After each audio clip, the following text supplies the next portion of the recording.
Hey, so what is going on, everyone? It is me, Mr. Mario, and today I'm going to be bringing you all my overview, my review, whatever you want to call it, of the Nintendo E3 2015 conference. Now, this wasn't a traditional on-stage live conference like they used to do, and this also wasn't a Nintendo Direct. It was a digital event, is what they were calling it, which I honestly would have rather it have been a Nintendo Direct due to the fact that Nintendo Direct is easy enough. They're able to pre-make the video and they just upload it at a certain time and it's available in high quality for anyone to see.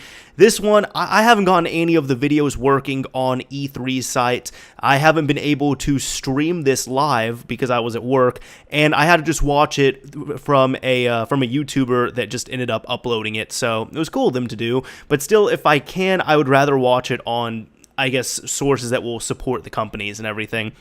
But whatever it is, I did do a review on it. Now, in case you don't know, these are my overviews that I do. I've done them every year for E3 since 2012, where I cover the big three companies. So that would be Nintendo, Microsoft, and Sony. Now, I've done Microsoft and Sony because they did their conferences already. Nintendo just did theirs, hours ago. I'm covering it now, so I'll go ahead and get into it. But I also normally show up on camera, and this year I'm not doing it, mainly because this is an easier setup for me. With the microphone right here, it's actually going to be a better audio recording. And at the same time, I do have quite a bit of gameplay footage that I just haven't used on my hard drive, so this is an excellent opportunity to get rid of tons of gameplay footage. But without further ado, let's go ahead and get into this. So first off, they did a whole Muppets theme for this. They were doing the Muppets like in the middle between all the games, kind of like segmenting, segueing, all that. They did it for an intro as well too. And these are either you like them or you don't like them. Personally, last year, I liked last year's thing more, where they did Robot Chicken. I thought it was hilarious. I love Robot Chicken stuff. The person I was watching it with was not entertained by it. They didn't think it was that funny. I thought it was hilarious. I don't know what other people thought of it, but they decided to do a whole Muppets thing, probably because of, Muppet stuff that's, kind of been, not in the press, but has kind of come back a bit recently. But it had Reggie, Iwata, and Miyamoto, and it pretty much shows them, getting ready for the show and all that. It even has, like, nods to previous shows. Like, for example, Reggie, he counts up to Nintendo 64 push-ups, and then he says, "My Muppet body is ready." So just stuff like that they still drop in. But also at the same time, then at the end of it, they ended up changing into other animal characters, and then you end up seeing it is the three of the main characters from Star Fox. So they turned into three Star Fox characters, and with that, they segued into Star Fox Zero, which is the new Star Fox game that we saw a small teaser trailer of at the very end of the E3 2014 Nintendo Direct. In case you don't know, at the very end of it, I believe Miyamoto was playing a game, and you could see it was a Star Fox game on the TV, but it was in the background and it was blurred out on purpose, but you could tell it was Star Fox. This is a Star Fox game they've been working on. I think it looks great, and it's exactly what was wanted on Wii U, and it seems to be that it is a first-person game on the gamepad, and then you see third-person on the TV itself.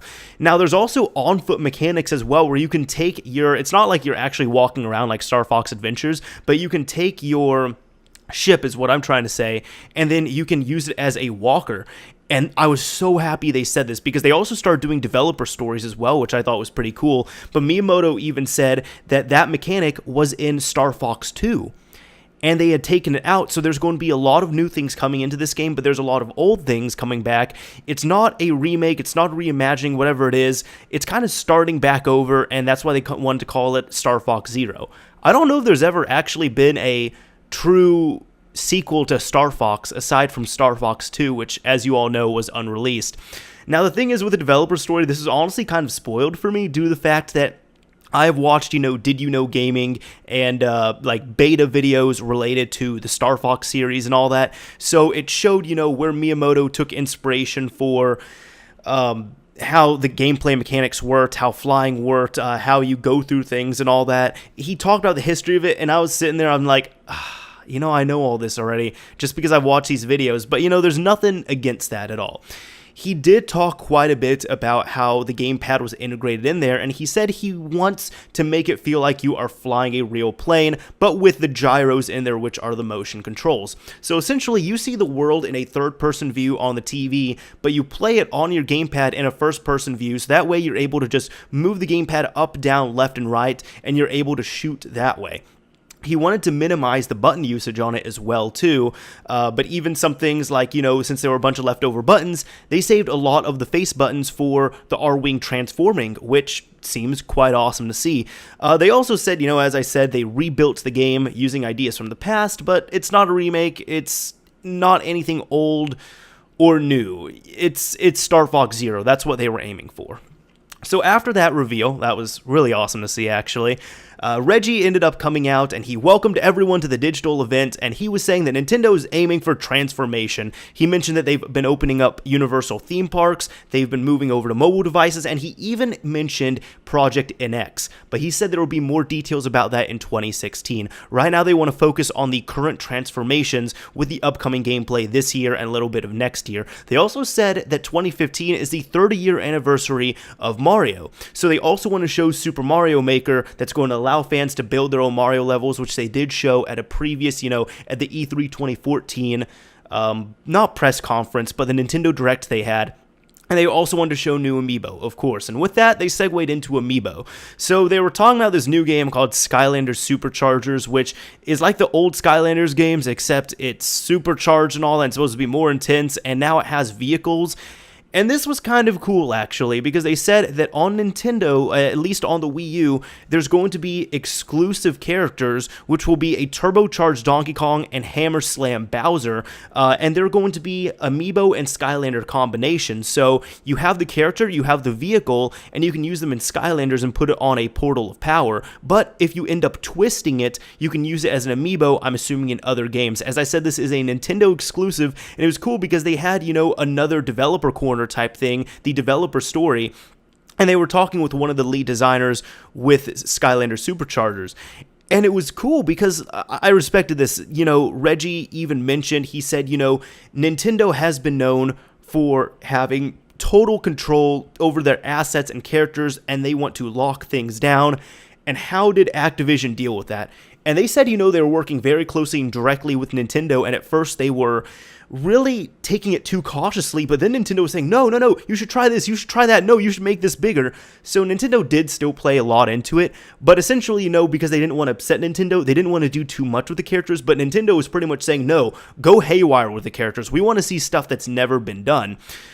So they were surprised, actually, they were able to get away with so much, but it looked neat from what I saw. I'm not a big Skylanders person. I don't know, my younger brothers have it. I played it. I just think it's kind of boring, honestly, and it is so expensive. It's the most expensive DLC. But they said that there's going to be more information about this at Nintendo Treehouse Live. With this, there was another Muppet transition, and then afterwards, they showed Link in a Mario game, and they were doing this for a lot of games. They would have a new game coming up, and instead of Mario in a 2D Mario game, they would have the character for that. So this showed Link in this, and with that, they ended up showing The Legend of Zelda Triforce Heroes. This is going to be a 3DS game, and it is a 3-player co-op game. Now, this is going to have a lot of character looks and power ability customization. It's coming fall 2015, and they had the developer story with this as well, too, which mentioned, it showed and featured the producer of the game and the director of the game. They said they want to make a more serious co-op Legend of Zelda game as opposed to a straight multiplayer game, and they said it's going to be a very fashion-heavy game. It starts in a fashion-savvy kingdom. Something happens to the king in the kingdom, so they ask for help, and then each player claims to be a hero, so that's why you have these 3 heroes working together to, see who the true hero is going to be. But fashion plays a big part of this game because you use fashion to buy new clothes, and all these new clothes have new abilities, new powers, all that stuff. And one thing I thought was nice was that they did confirm that online multiplayer is going to be available. Not my type of game, honestly. It didn't look that interesting to me, but I'm sure Legend of Zelda fans are going to scoop it up, and they're going to enjoy it, and you know what? Go ahead and enjoy it. It's all good. Next up, they ended up having a reimagining of a game. They had Hyrule Warriors Legends. Now, this is the reimagining of the Wii U game Hyrule Warriors, except it's going to be on the 3DS. And it will have all of the DLC characters from the Wii U version. It's also going to have additional characters and stages from Legend of Zelda Wind Waker. And from what I saw, it's going to allow you to switch out characters just using the touchscreen on the 3DS itself. It looks pretty good for a 3DS game, and it's coming out first quarter of 2016. Am I going to pick it up? probably not, because I do have Hyrule Warriors on Wii U, and I'd rather play it on there. But one thing that kind of concerned me is they didn't say on any of these games whether they would work on the original 3DS, or if you need a new 3DS, or if you need the new 3DS for enhanced features. They didn't mention that on any of these titles at all. I'm just saying that. Then they had, another Muppets interlude and all that, and afterwards, I'm not giving many details on the Muppets interludes because they were all like 10 or 15 seconds, and you didn't really get anything out of them. Next up, they had a new Metroid Prime game. It is Metroid Prime Federation Force. It is a 4-player co-op game where you can play. They didn't say if there's going to be online multiplayer or co-op, but they at least, said there's going to be 4-player co-op, and there's different missions you can do, all taking place in the Metroid Prime universe, and it's also going to have something called Metroid Prime Blast Ball, which looks a lot like Griff Ball if you played Halo. It looks neat, but it's going to be 3v3, and it's going to be multiplayer. This is going to be a 3DS exclusive coming sometime in 2016. Next up, they had Fire Emblem Fates. This game looked cool at first. It's completely cel-shaded. It looked cool. It has a very heavy anime drawing and style to it. Now, here's the thing. Then they showed the actual gameplay, and the gameplay was completely different. At first, I thought it was going to be a Wii U game. Ended up being a 3DS game, so the cutscenes were really deceiving with this. But it's going to come out 2016. Fire Emblem has a huge following. I'm sure that's going to do great. Now, this game I'm a little confused about. It's a new game from Atlas, and the trailer was in all Japanese, which, they had some subtitles in English, but they should have changed some of the stuff to English. From what I saw, the only thing I got out of the name itself was Fee, and that is F-E. So I don't know if you're supposed to say Fey or F-E or Fee. I'm just going to call it Fee for this. So essentially, as I said, it's a new game from Atlas. It looks really colorful. It looks like a music-type game, but this frame rate I noticed slowed down quite a bit on this. I don't know if they did that on purpose or if that was the game itself, but a heavy anime-inspired game as well. I honestly thought this might have been Persona, but it wasn't. But it kept going back between different types of cutscenes. So some were like super anime, some were, kind of pseudo-anime in some way, and some minor gameplay. As I said, this was all in Japanese, and I don't really know what this game is going to be. It really just looked like an extended intro of the game if I popped the cartridge in my system and it played, or the disc, but from what I saw, I'm thinking it's going to be on 3DS. I didn't see a system that they mentioned, but they said it's going to come out 2016. After this, they ended up showing Xenoblade Chronicles X. Looks good so far, and it's a game about Earth being completely destroyed, and you have to go and save it and everything. I've heard excellent things about Xenoblade Chronicles. I'm probably going to pick up this game. This game does look quite good so far. They showed some gameplay, but it was mostly CGI cutscenes. Seems interesting, and it seems just like, a fun but complex RPG. And by that I mean, I'm sure it's easy enough to play, but at the same time, there were so many details in itself that it looked like, you do need to really pay attention to what you're doing when you're playing this. It didn't seem... Now, I don't know if Xenoblade Chronicles was kind of a Kingdom Hearts style RPG, or if it was turn-based like the old school Final Fantasies, but I know it was just a very, very renowned RPG. I need to play it because I played a little bit of it before, but I really haven't gotten into it. But I know the original Xenoblade Chronicles. I don't have the new 3DS, and I haven't used my Wii in a while, but I know I've heard nothing but good things about it. It's coming out December 4th, 2015, by the way. Next up, there was Animal Crossing Happy Home Designer. This is going to be on 3DS. It's a new Animal Crossing game coming out September 25th. That's pretty much all I got out of it. Next up was Animal Crossing Amiibo Festival. You play as amiibos here, and it looks like there's going to be a whole bunch of Animal Crossing amiibos, but it looks like Animal Crossing Mario Party. But then it's like, it's set up like that, but then you go through, and it was just like storytelling of things. They didn't really explain what it was at all. You don't really get to see what type of game it is, but you just know it's coming out for Wii U in holiday of 2015.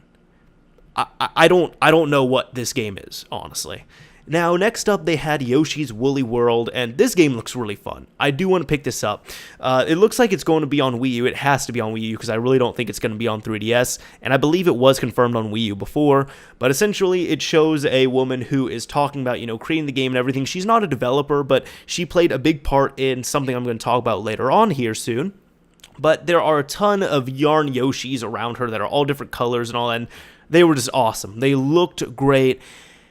And then she said, essentially they started working on this game, and then she decided to make a Yarn Yoshi for fun because she's not a developer. She couldn't help with coding or anything like that. So she went home one night, made a Yoshi out of yarn, brought it back to work. All of her coworkers loved it, and they smiled, and they said, we want more of these. But then they even said, this is the big thing right here, we should make an amiibo out of this. So they wanted to do plushie amiibo, so they're going to do plushie amiibos for the first time. I'm pretty sure all the colored Yoshis they were showing on the table were prototype Yoshi amiibos. I think it'd be cool if they can pull that off. I don't know how, strong it would be, but we'll see. Now, they got into the gameplay itself, and it looks like a typical Yoshi game, except, all reskinned with yarn and everything, but it does use the new mechanics and all that, such as Yoshi's able to change shape, like turn into a propeller or a mallet. He can unravel different areas, knit platforms to new places, all that stuff. But there's also yarn balls that follow him instead of eggs, so that's when, you suck up an enemy instead of eggs, you got yarn balls right there. Giggity.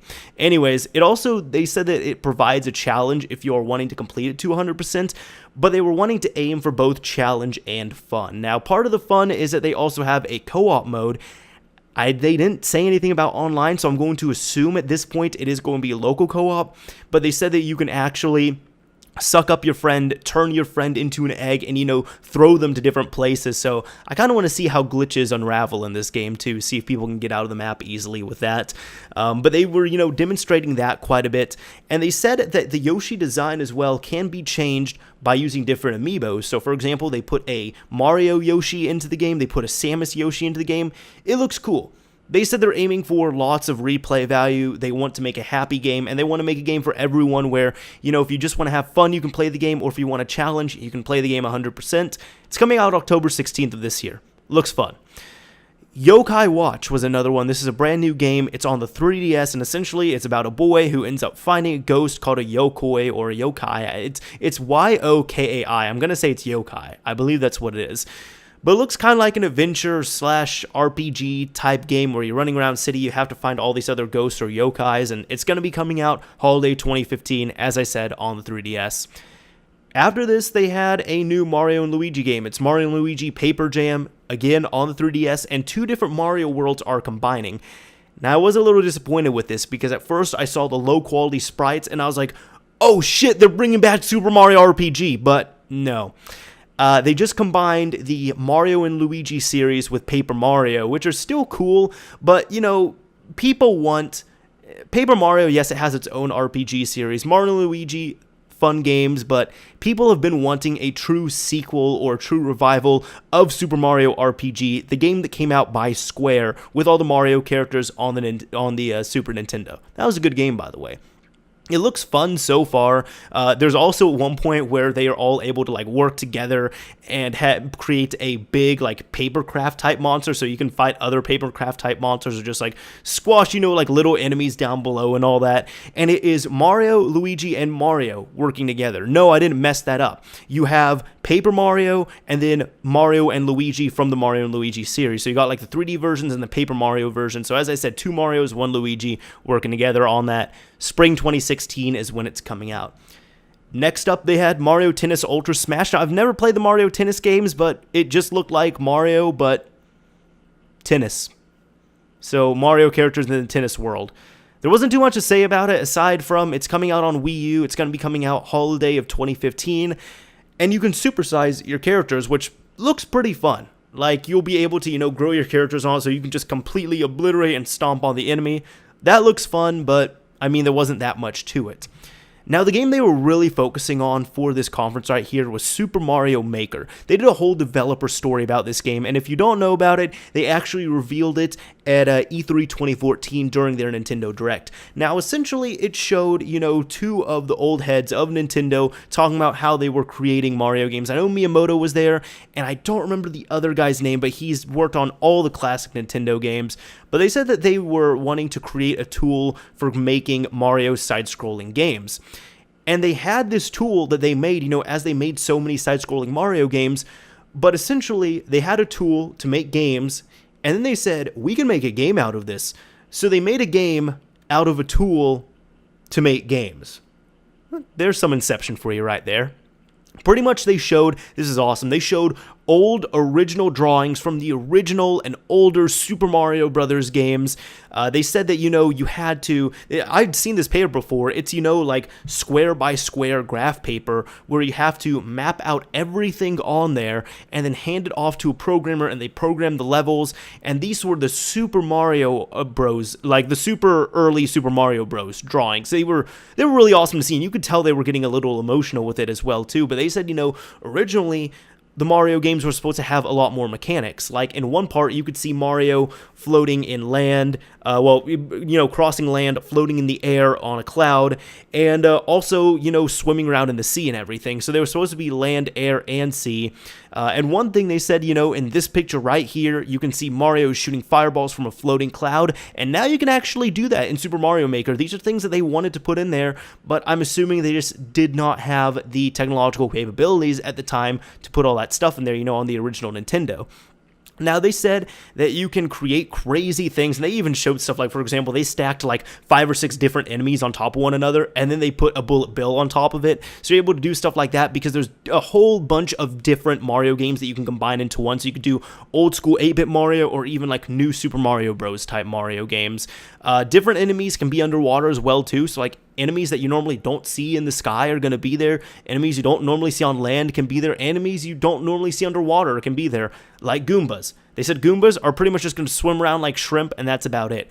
They're also going to integrate amiibo support into this as well, too. So they showed, the Wii Fit trainer being in there, and you pick this up by getting a mystery mushroom, which will be Costume Mario. They're also going to be releasing an 8-bit Mario amiibo, which they said is quite big for an amiibo, and to represent that, once you put that amiibo in place, you actually create a really big Mario in there. So that was cool to see. They said that I guess they're going to be releasing a Super Mario Maker booklet as well too, which is just like, it's kind of like the instructions that come with Lego things. Like, you can make whatever you want to, but if you do want to, you can make this. And they even talked about how they break down making levels. So Miyamoto was saying what he likes to do is normally when he makes a whole new Mario game, he likes to create levels that are his favorite. These favorite levels of his are normally World 2-1 or World 2-2. Then what happens is he downgrades that and makes an easier version, which normally becomes World 1, Level 1, or World 1, Level 2. It even showed, how he creates the Mario games, the trickery he puts in, showing how he tries to make it an active tutorial without doing anything like that. And they even called it game design training software, which I thought was funny, but it was definitely neat to see that. And this is probably my favorite part of the conference. Now, they did say it's going to be coming out September 11th, 2015, but specifically right here, I did write this down. The way they showed it on screen was they showed 11th of September 2015. And I'm pretty sure they did that because of Americans. As many people would know, 9/11 ended up happening. This was September 11th, 2001, terrorist attacks and all. Don't really want to get into that a bunch, especially for a video like this. We're not focusing on that at all, but I'm pretty sure they changed around the order of the date just because they didn't want to offend anyone. So, at least they're thinking of people. This was the last game that they really showed, so Reggie ended up coming out and he said there's going to be more at Nintendo Treehouse Live. He said there's going to be over 100 Best Buy stores across the US and Canada that are participating, and they will have live playable demos of Super Mario Maker starting tomorrow, Wednesday, I think he said from 4 p.m. to 9 p.m., and this will be the local area you're in, and Saturday. I don't know the times for Saturday, but if you're wanting to check these out, I would highly recommend calling up your Best Buy, asking if they are participating in anything like this and what times they are doing it, because you don't want to show up there the wrong time or show up there and they're not even participating. But go ahead and check with Best Buy if you want to do that.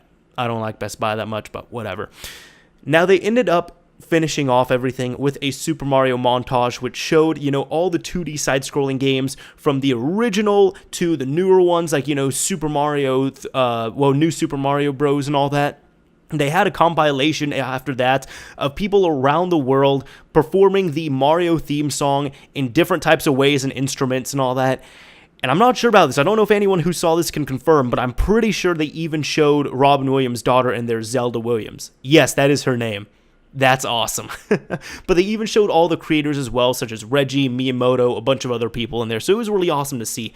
And after that, they end up advertising a new website called letsupermario.com. And that's good. That will allow people to share their own Mario videos. So if you make a Mario video of some kind, you can upload it onto there. I don't know the specifics of how they're doing it, but Nintendo has said that they are going to be making donations using that website to the nonprofit group Operation Smile.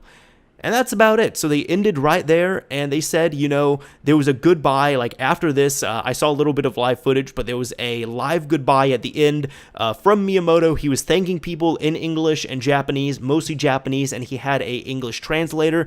And he was saying that, this was focused on games launching in 2015, early 2016 mostly.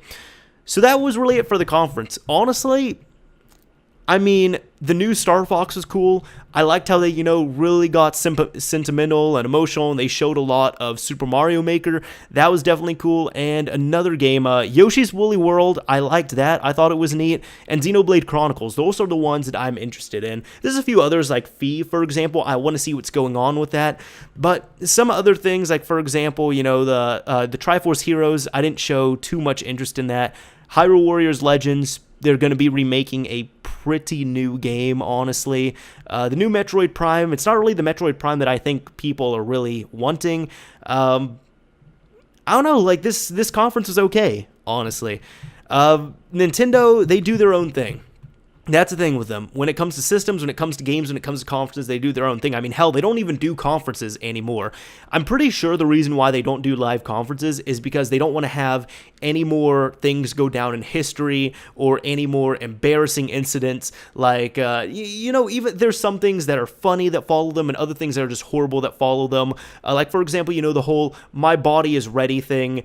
That's followed, Reggie for so long. There was another thing where Wii Music, when they showed it off, it was just horrible when they showed it live. And even like the live conferences they used to have were really awkward. This way, when they have pre-recorded video, they're able to edit it and shape it and mold it into what they want. So they can change and manipulate and do as many takes as they want to. But I think that's the main reason why they're doing it, because they've had enough just awkward points, like awkward areas in conferences before where it just didn't work out that well. I'm sure they didn't really like their branding looking like that, I guess. That's my own prediction, at least. I mean, there was even a, what was it? A Game of the Year competition. I don't know what it is, but pretty much when Spike TV did their own stuff and everything, I want to say about a year or two ago, maybe 2 years ago, Reggie showed up there, and even he was just like, I thought he was awkward. I mean, I don't know. It just seems like the Nintendo crew can be awkward at times. And some people might say, yes, it is a language barrier, but Reggie speaks perfect English. So I think it's more just to avoid awkward and embarrassing encounters in front of the whole world. I still want them to go back to live conferences, though. But anyways, this is Mr. Mario signing off. Thank you for watching, everyone. Let me know what you all thought of this conference right here.